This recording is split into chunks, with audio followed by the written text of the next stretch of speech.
הוא בטח התרטב הרי. שכל אין לו בעצם. הניסיון הראשוני להיכנס למים היה טיפשי. זהו.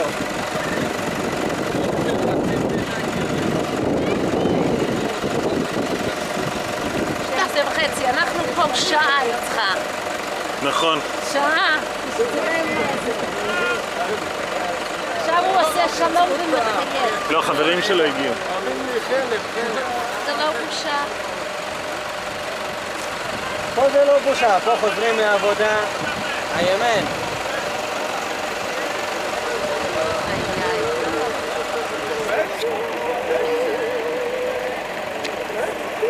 זה כל הפאן עכשיו, אני נפילה למים. אתה לא עושה סרטון, רגע, אתה מסתיר לו. לא, לא. זה מה שאנחנו רוצים, אנחנו רוצים דם, דם, דם.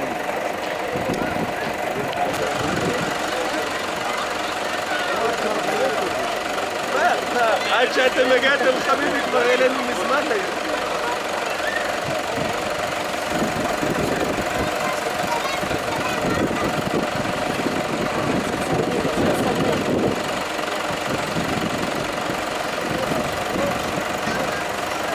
זאת. צריכים להתבייש. חיי.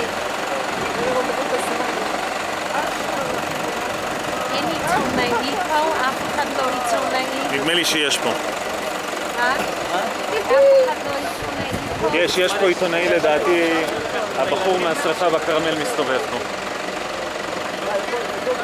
הבחור מהשרפה בכרמל עם הסובארו פה, ראיתי אותו.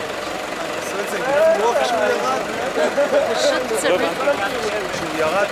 לא, לא, לא, שחררו כבר את הכנן. יש כיבוי, רוצה את כל הכסף אליו, לא אליי. לא, הכנן איפה הייתה מחוברת? אליהם, אליהם. לא, לא. לא ל... אז למה? היית קורע את האוטו, לא? לא, לא הייתי מושך את האוטו, התכוונתי למשוך את האנשים. האוטו זה דבר של ביטוח. מכבי שחייבו אותם? מכבי שחייבים אותם? כמה? באמת? לא, בצדק. הוא מושך 2.5 טון הוא מושך. הנה, בבקשה, בבקשה. בבקשה.